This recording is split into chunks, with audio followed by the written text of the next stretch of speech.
La tara. La tara es lo que pesa tu vehículo en vacío, con lo mínimo que necesita para circular por las vías públicas, pero sin un solo gramo de carga y sin nadie dentro, ni siquiera el conductor.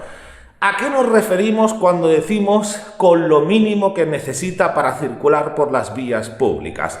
Pues contaremos rueda de repuesto si está obligado a llevarla, sí.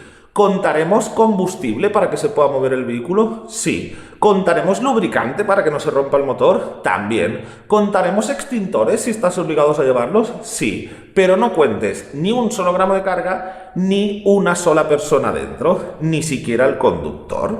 Luego está la masa máxima autorizada, que es lo que como mucho puede llegar a pesar ese vehículo, que normalmente está basado en su construcción.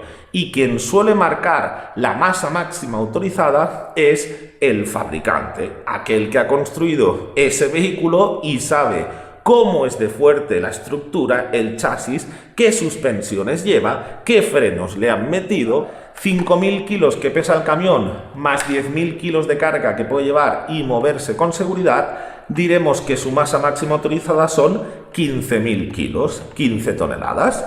Y luego está la masa en carga.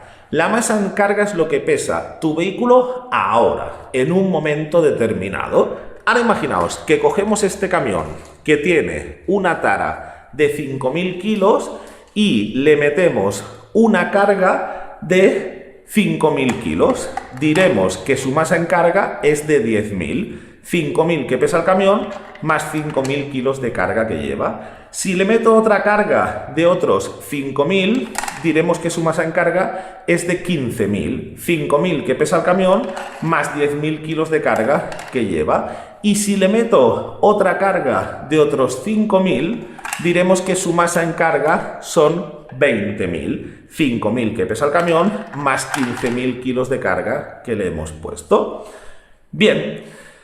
Decidme si veis algo raro aquí. Si yo digo, tengo un camión de 5.000 kilos de tara, 15.000 de masa máxima autorizada y 20.000 de masa en carga, ¿sería correcto esto? No, porque estás diciendo que el camión está construido y preparado para pesar como mucho 15.000 y en este momento estás haciendo que pese 20.000. No, la masa en carga nunca puede ser superior a la masa máxima autorizada. Como mucho puede ser igual, pero no superior.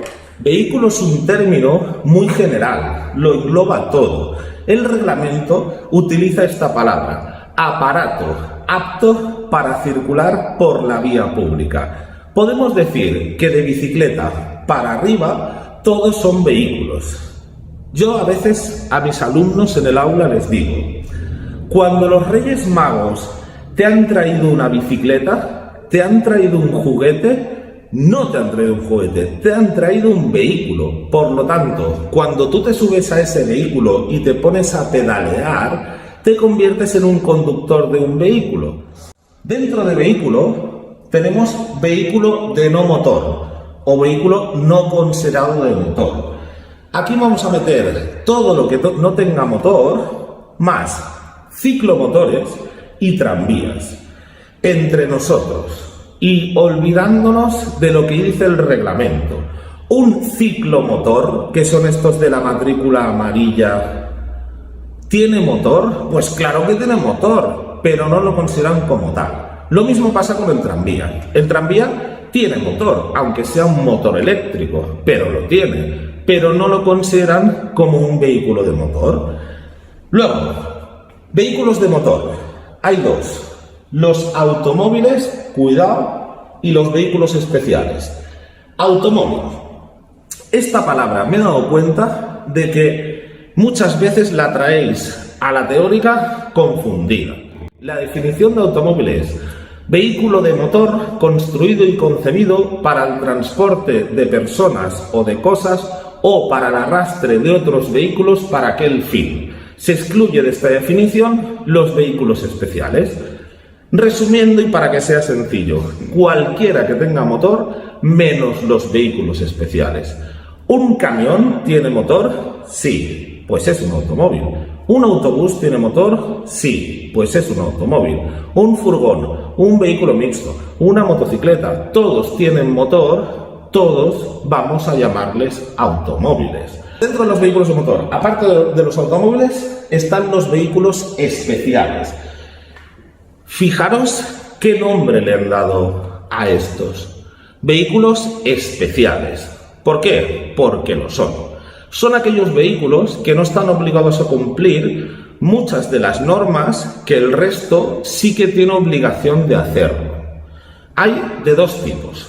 Los agrícolas, un tractor, un motocultor, y los de obra y servicio. Diferencia entre ciclomotor y motocicleta, que suena parecido, pero no es lo mismo.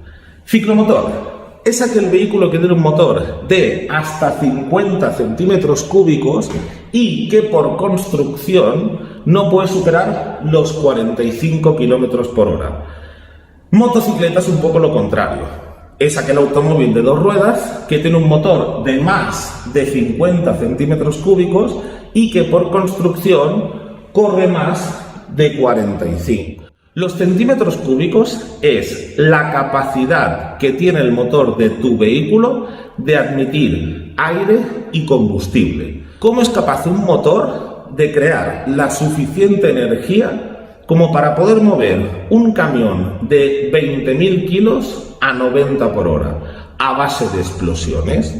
La idea es, vamos a coger un poco de aire y un poco de combustible y vamos a mezclarlos para meterlos dentro del motor y vamos a hacer que esa mezcla de aire y combustible explote, y con la energía que crea la explosión conseguiremos mover piezas, que luego esas piezas harán girar las ruedas. Si tú dices, el motor de mi vehículo es un motor de 50 centímetros cúbicos, ¿qué estás diciendo? Que cuando aceleres a tope y ese motor se llene todo de aire y combustible, ¿cuánto va a caber como mucho? 50 centímetros cúbicos. Poco aire y poco combustible. Por lo tanto, la explosión dentro de ese motor no va a poder ser muy enérgica. Ese motor no desarrollará mucha energía, no consumirá mucho y ese vehículo pues tampoco correrá mucho. Pero si tú dices, mi moto es una 500, que esto lo habéis oído un montón de veces con las motos, o mi moto es una 600 o mi moto es una 1000. Cuando tú estás diciendo que tu moto es una 1000, ¿a qué te refieres? Que cuando aceleres a tope y ese motor se llene todo de aire y combustible, van a caber 1000 centímetros cúbicos. Ahí se va a producir una explosión con una energía brutal y ese motor va a desarrollar mucha energía, mucha potencia y va a girar a toda hostia y ese vehículo va a correr mucho, pero también va a consumir mucho. Está el ciclomotor de dos ruedas, que es el de toda la vida. Está el ciclomotor de tres ruedas, que esto no se lo compra nadie porque es muy feo. Y está el ciclomotor de cuatro ruedas, al que vamos a llamarle cuadriciclo ligero. El coche sin carnet, que se le llama a veces, aquí lo conocemos como cuadriciclo ligero. De motos pasa exactamente lo mismo. Está la moto de dos ruedas. Esta, por ejemplo, tiene un motor de 65 centímetros cúbicos. ¿Es moto? Sí, por poco, pero es moto. Y esta tiene un motor de 1000 y pico centímetros cúbicos. ¿Es moto? Sí, es motocicleta. Luego está el vehículo de tres ruedas. Me da igual que tenga dos detrás, como se hacía antes, a que le pongan dos delante, como se hace ahora. Y luego está el cuadriciclo o vehículo de cuatro ruedas. Bien, que en la calle se conoce como el quad. Realmente la palabra quad es una abreviación de cuadriciclo. Que sinceramente ahora estos ya no son motos. ¿Sí? Es vehículo de tres ruedas, vehículo de cuatro ruedas. Pero tampoco es importante. ¿Es lo mismo un cuadriciclo que un cuadriciclo ligero? No. ¿Cuál es la velocidad máxima de un cuadriciclo? 70. La velocidad máxima del quad es 70. Pero ahora le voy a añadir una palabra a la pregunta. ¿Cuál es la velocidad máxima de un cuadriciclo ligero? Venga, que esta os la sabéis. 45. Porque en teoría no puede pasar de eso. Si queréis utilizar la Mercedes para usarla como un coche, para ir con los colegas de aquí para allá, para irme a esquiar, para irme a la playa, para irme a currar, irás a la Mercedes y pedirás una Mercedes Viano como turismo. Tendrá varias filas de asientos para que puedas transportar personas. Y en la documentación pondrá que es un turismo. Y como pone que es un turismo, podrás ir a 120 por la autopista. Ahora, si tú quieres una Mercedes Vito para currar con ella, para trabajar, para repartir muebles, neumáticos, jamones, lo que sea, irás a la Mercedes y pedirás una Mercedes Vito como furgón o furgoneta. Tendrá una sola fila de asientos y el resto será para llevar mercancías, jamones, neumáticos o lo que necesites. Y en la documentación pondrá que es un furgón o furgoneta. ¿Y creéis que ahora la máxima será 120 como si es un turismo? No, ahora la máxima son 90. Que visualmente puede parecer el mismo vehículo, pero como no se dedica a las mismas cosas, no le afectan las mismas normas. Lo de la velocidad es un ejemplo. Hay otras normas que también cambiarían. Y si quisiéramos una Mercedes Vito que nos sirva para las dos cosas, oye, entre semana la quiero utilizar para currar con ella y el fin de semana la quiero utilizar para ir con los colegas o la familia de aquí para allá. Irás a la Mercedes y pedirás una Mercedes Vito como vehículo mixto. Tendrá varias filas de asientos que son desmontables para que puedas llevar personas o mercancías, ya sea por separado o al mismo tiempo. Y en la documentación pondrá que es un vehículo mixto. Y ahora su máximo en la autopista o autovía serán 100, porque pueden parecer los mismos vehículos, pero no se van a dedicar a las mismas cosas. Por lo tanto, no le afectarán las mismas normas. Luego está, aparte del furgón, el camión. Camión y furgón son muy parecidos. Los dos son vehículos de motor, de 4 ruedas por lo menos, dedicados al transporte de mercancías, pero la diferencia es que el camión no tiene integrada la cabina en el resto de la carrocería. Y el furgón, sí. El furgón es una sola pieza, la carrocería. Cabina, que es desde donde se conduce, está integrado con el resto de la carrocería. En cambio, el camión, no. Son dos piezas. Cabina, resto de la carrocería. Lo especifico también porque lo preguntan. ¿Autobús o autocar? Es el vehículo destinado al transporte de personas de más de 9 plazas. Si el vehículo se va a dedicar al transporte de personas y tiene 9 plazas o menos, se considera un turismo a efectos de normativa. Si tiene más de 9 plazas, se considera un autobús, independientemente del aspecto exterior que tenga. Yo aquí suelo poner el ejemplo de las limusinas. Una limusina de hasta 9 plazas, incluyendo el conductor, se considera un coche, un turismo. Por lo tanto, ¿cuál es la velocidad máxima de una limusina de 9 plazas por la autopista? 120, porque es un turismo. Pero si la limusina tiene más de 9 plazas, ¿se considera un turismo? No, a efectos de normativa se considera ya un autobús. Por lo tanto, con una limusina de más de 9 plazas, ¿a cuánto puedes ir por la autopista? A 100, velocidad del autobús. Porque ya se considera un autobús, aunque tenga aspecto de coche. Remolque ligero y remolque pesado. Remolque ligero es el que tiene una masa máxima autorizada de 750 kilos o menos. Remolque pesado es el que tiene una masa máxima autorizada de más de 750 kilos. Se meten con la masa máxima autorizada, es decir, no miramos lo que pesa el remolque, sino lo que podría llegar a pesar. Vía es toda carretera o camino de uso público o privado que esté abierto al uso público o que esté utilizado por una colectividad indeterminada de usuarios. Una autopista es una vía, es una vía. Una autovía es una vía, es una vía. La calle por la que entras a tu casa es una vía, es una vía. Poblado, espacio que comprende edificios.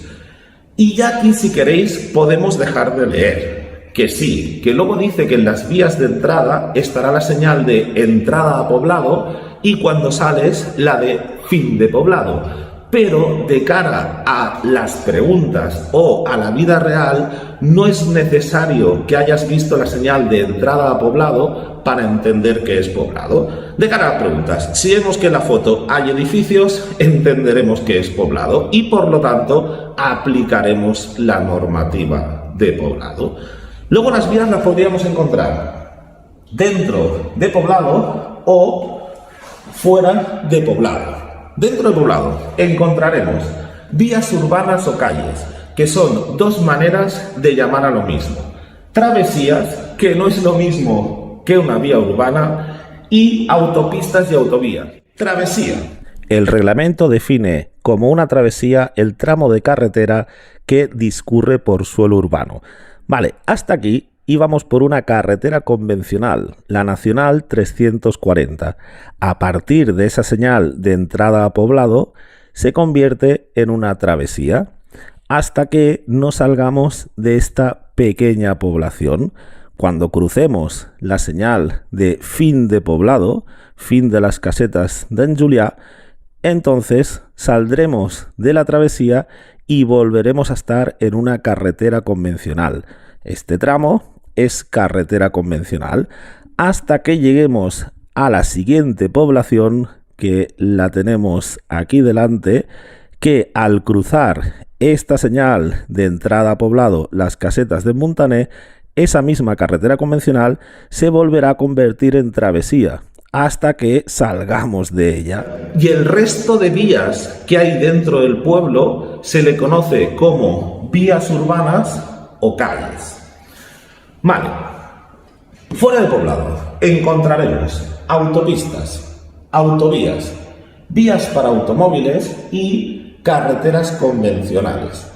Autopista, autovía y vía para automóviles han de estar construidas de unas maneras concretas.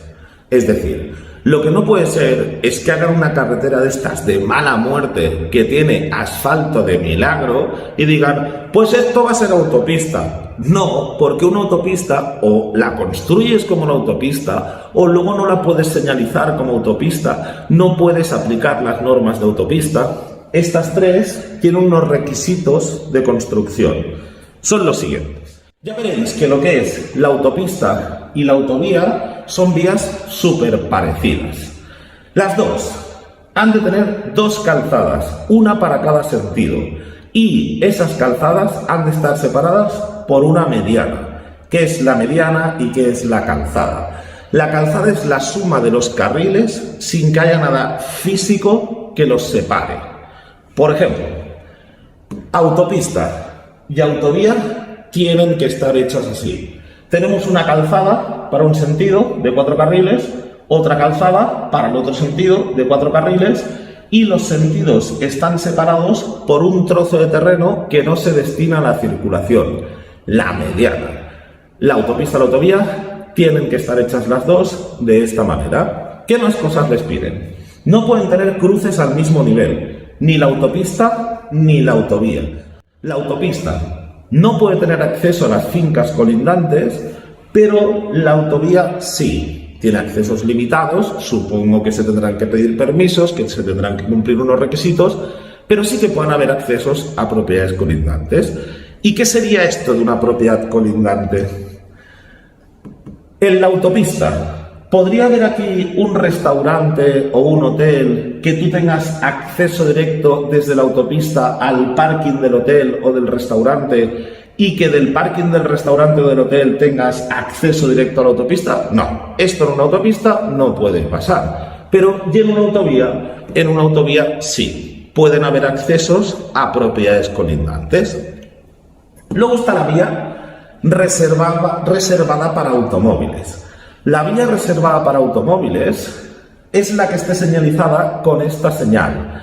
Es posible que cerca no tengáis, pero lo que digo siempre, esto es una teórica a nivel nacional. El único requisito de construcción que le van a pedir a esta es que no tenga accesos a fincas colindantes. Una vía para automóviles puede tener una sola calzada que compartan los dos sentidos.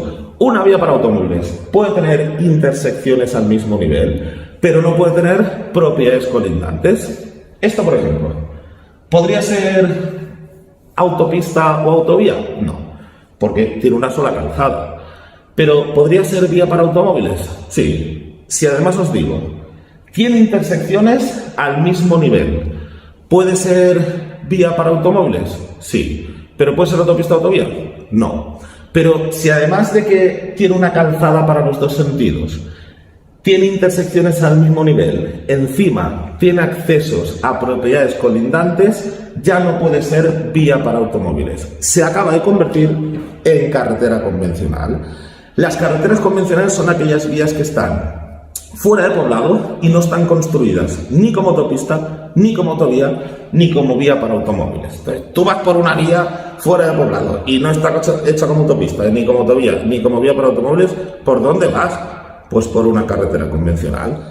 ¿Veis? Esta, por ejemplo, una sola calzada. Os digo que además tiene intersecciones al mismo nivel, por ahí. Y como tiene aquí un acceso a una propiedad colindante, aquí hay un restaurante, aunque no se ve, pues ya no puede ser vía para automóviles, carretera convencional. Aquí tenemos la calzada, que es la suma de los carriles sin que haya nada físico que los separe. Mediana, trozo de terreno que separa los sentidos en autopista o autovía y no se destina a la circulación. Arcén es la parte de la vía reservada a la circulación de vehículos no automóviles y a la inmovilización de otros vehículos por emergencia. Plataforma sería la suma de la calzada más los arcenes. Incluso si tuviéramos acera, meteríamos también la acera. Zona peatonal, pues es la zona reservada a los peatones. Aquí meteríamos la calle peatonal, la acera, el refugio. Paso a nivel es el cruce con una línea de ferrocarril, es decir, con un tren. Haremos un vídeo viendo las normas del paso a nivel, cómo puede estar señalizado. Isleta o cebreado. Isleta o cebreado es esta marca vial de aquí. Bien, esto es simplemente para canalizar el tráfico. Es decir, esto lo ponen en lugares donde quizás sea un poco difícil saber por dónde entrar y por dónde salir sin hacerlo mal, sin cagarla. Entonces, para guiarte en tu circulación, muchas veces nos ponen estas marcas viales. Tú aquí aprendes que una isleta o cebreado no lo puedes ni pisar. Por lo tanto, si no lo puedes pisar, ¿se te ocurrirá pasar de golpe desde donde está la moto a donde está el taxi? No, te obligan a pasar por lugares concretos. Si esta marca vial no se puede pisar, ¿qué maniobra creéis que voy a poder hacer sobre ella?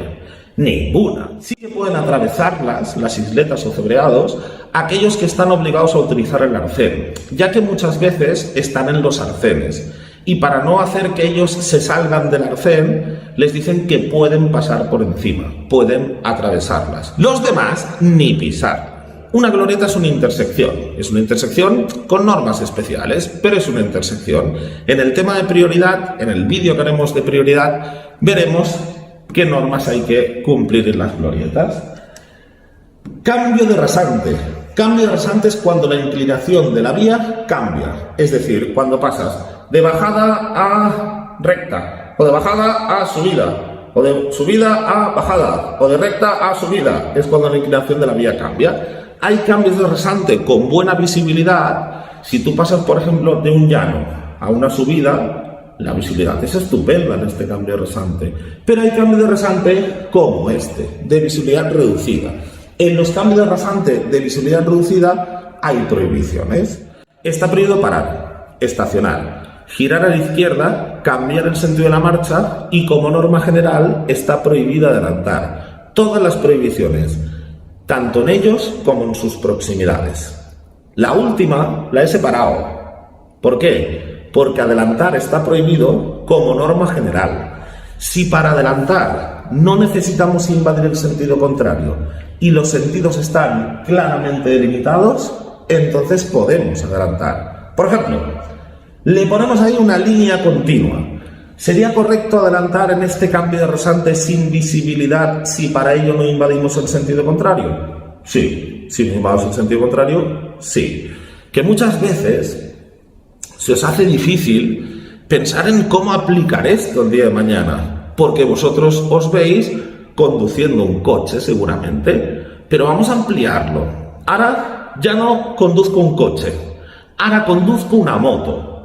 ¿Puedo adelantar en este cambio rasante? En principio no.